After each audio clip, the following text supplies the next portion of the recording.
Alô, turma, um grande abraço, um abraço gigante a todos vocês ligados aqui no canal Atenção Vascaínos.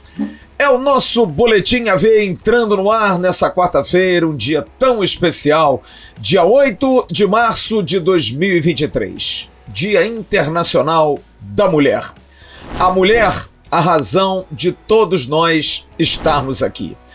As vascaínas, as guerreiras, as lindas e maravilhosas e graciosas vascaínas, um grande abraço de todos nós aqui do canal Atenção Vascaínos e de toda a plataforma. E nessa quarta-feira, dia 8 de março de 2023, um dia importante, porque o Vasco pode decidir hoje, isso mesmo, sua ida para as semifinais do Campeonato Carioca. Tem bastante notícia acontecendo, inclusive uma mulher vascaína brilhando intensamente. Você vai saber quem já já na sequência do boletim. Mas antes eu quero dar o recado da Mais Ágil para você. A Mais Ágil que pode ajudar a galera toda que tem dinheiro guardado, depositado do Fundo de Garantia por Tempo de Serviço, o FGTS. Se você tiver essa grana, entre em contato com o pessoal da Mais Ágil, o telefone está passando aqui embaixo e eles vão ajudar você a antecipar o resgate dessa grana.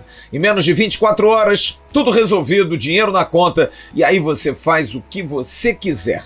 É só entrar em contato. A Mais Ágil tem expertise nisso, mas é bom a gente alertar. Faça a pesquisa antes, veja se o dinheiro está lá depositado. Se estiver, olha, papum, não tem erro. Entre em contato, a Mais Ágil resolve para você. Bom, a situação envolvendo reforços no Vasco vai ter que ser mais do que nunca acelerada agora.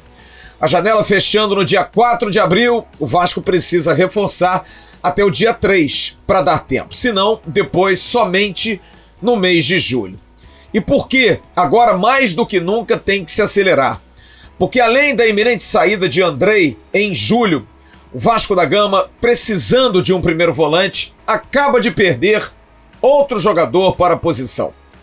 O meio-campo De Luca, que foi contratado no início do ano, vindo do Bahia, jogador que o Internacional também queria. O técnico do Internacional, Mano Menezes, tinha muito interesse em ter esse jogador. Foi treinador dele no Bahia em 2021. Mas o jogador que veio para o Vasco acabou não tendo grande sequência. E, estranhamente, você que viu o News ontem sabe que nós levantamos essa bola. Ele não foi para o clássico contra o Flamengo, não foi relacionado, porque Robson estava em transição física, mas por conta da estreia de Manu Capaz, que foi para o banco, o Robson foi suprimido.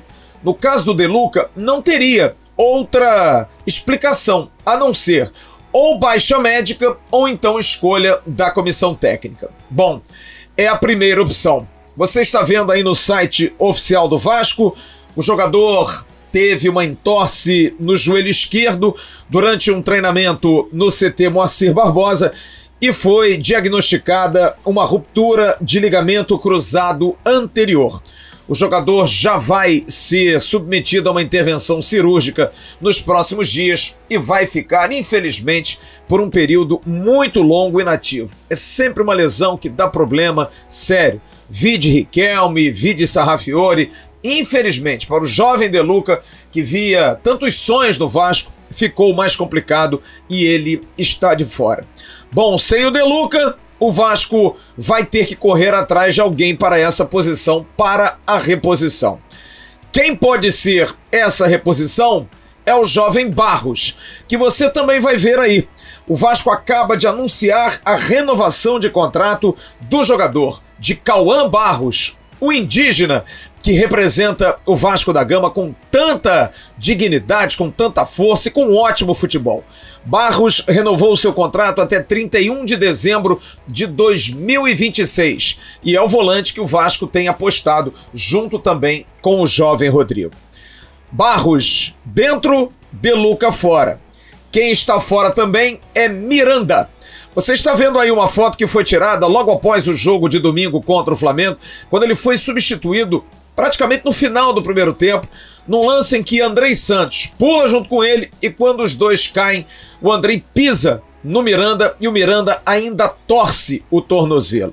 Pois bem, ele está evoluindo da lesão no tornozelo, tá aí o tornozelo dele que estava muito inchado, inchou demais, e ele teve um estiramento em 2 ligamentos do tornozelo, melhor do que uma ruptura, mas é algo muito sério.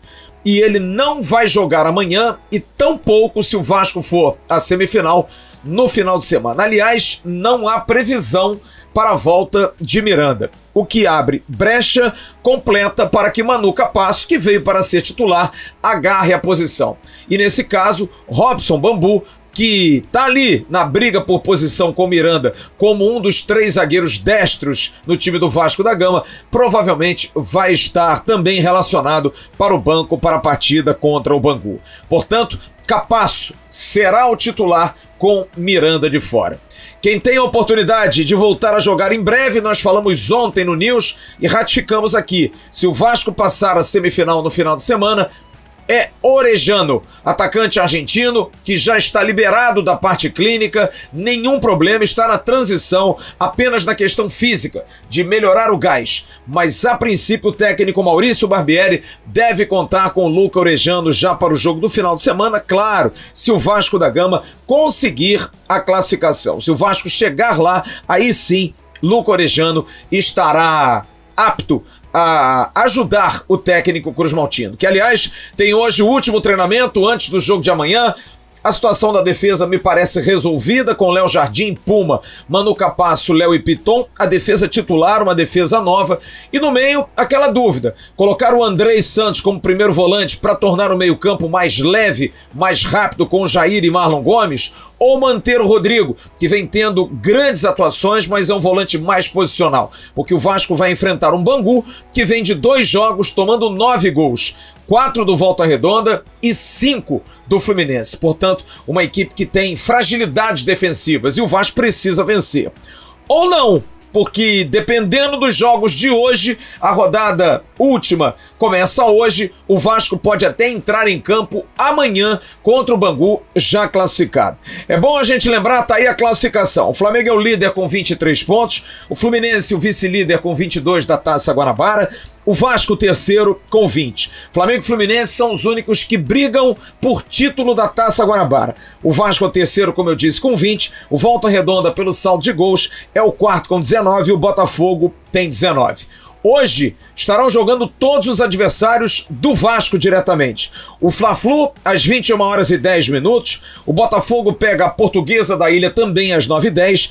E o Volta Redonda vai até o Bacaxá para enfrentar o Boa Vista. Portanto, jogos que dependem desses resultados para se saber se o Vasco pode até entrar sem nenhuma obrigação de vitória em cima do Bangu. E qual seria essa situação se Botafogo ou Volta Redonda, um dos dois, perder na rodada de hoje? O Vasco já estará classificado, já estará entre os 4. Vamos lá, o Volta Redonda vence e o Botafogo perde, o Vasco vai ficar na terceira colocação, pelo menos por enquanto, depois vai para a quarta, com o Volta Redonda vencendo. Se o Botafogo vencer e o Volta Redonda perder, aí sim o Botafogo entra e o Vasco também estará classificado. Há uma outra alternativa, aí a mais alarmante. Se os dois ganharem, Volta Redonda e Botafogo, o Vasco se vê obrigado a vencer, porque o Vasco entraria amanhã no jogo contra o Bangu na 5ª colocação. O Vasco teria que vencer para conseguir a classificação. Se um dos dois empatar, como eu disse, o Vasco também joga pelo empate. Se os dois empatarem, por exemplo, somaram 2 empates, chegaram a 20 pontos, o Vasco joga por um simples empate para conseguir a classificação. Mas praticamente definido, porque já teria o saldo de gols a seu favor. Portanto, o que o Vasco precisa é, se um dos dois, ou Botafogo ou Volta Redonda, um dos dois perder hoje, o Vasco já estará classificado para a semifinal. Se os dois ganharem, o que é bastante provável, porque Botafogo e Volta Redonda têm equipes melhores do que Portuguesa e Boa Vista e brigam por uma classificação, o Vasco terá que fazer a sua obrigação e vencer o Bangu amanhã à noite em São Januário. E para encerrar esse Boletim AV, uma ótima vitória que o Vasco conseguiu para dar mais tranquilidade para a gestão da Vasco SAF em relação a pagamento de dívidas. Aliás, um golaço de placa da diretora jurídica do Vasco da Gama, a doutora Gisele Cabreira. A Justiça acatou o plano de pagamento de dívidas do Vasco na CNRD, que é a Câmara Nacional de Resoluções e Disputas. Determinou a Justiça a inclusão do RCE, que é o Regime Centralizador de Execução dos Débitos Cíveis ligados a esse órgão.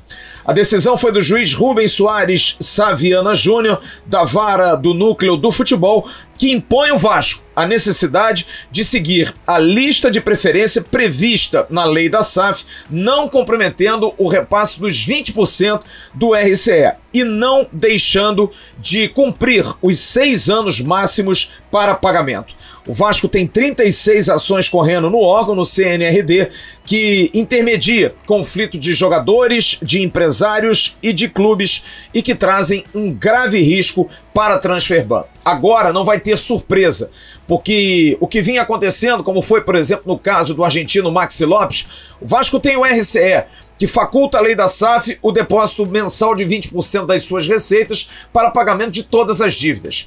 E a Câmara Nacional trazia dívidas por fora, o que era sempre uma surpresa, sem o acordo, sem o parcelamento. O Vasco fez essa proposta através do time da doutora Gisele Cabreira e conseguiu o ok. Então o Vasco agora paga o RCE e paga esse acordo para ter prazo e principalmente planejamento e organização no pagamento das suas dívidas. Enquanto alguns clubes, como o Botafogo, passam dificuldades em relação aos seus acordos, o Cruzeiro da mesma forma, o Vasco, ao que parece, está conseguindo fazer todos os seus pagamentos.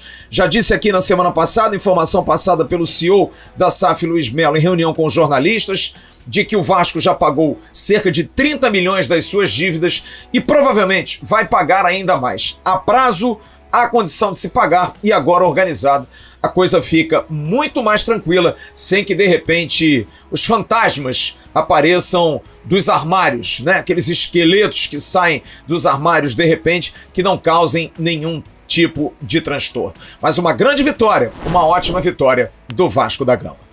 Logo mais, a partir de 9h30 da noite, estaremos ao vivo no News para trazer as informações do Vasco, às vésperas do jogo contra o Bangu. E vamos também acompanhar a rodada. Estaremos ao mesmo tempo do News acompanhando a rodada, o Fla-Flu, o jogo do Volta Redonda contra o Boa Vista, o jogo do Botafogo contra a Portuguesa, para a gente saber quem é quem nessa história.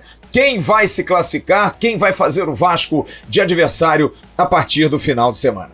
A gente volta logo mais à noite. Um grande abraço, estamos encerrando o Boletim AV em nome da Mais Ágil, parceira do canal Atenção Vascaínos. Um grande abraço, a gente se vê logo mais. Tchau, turma. Levantamento para Roberto Dinamite, sozinho, atenção, vai enfiar, gol!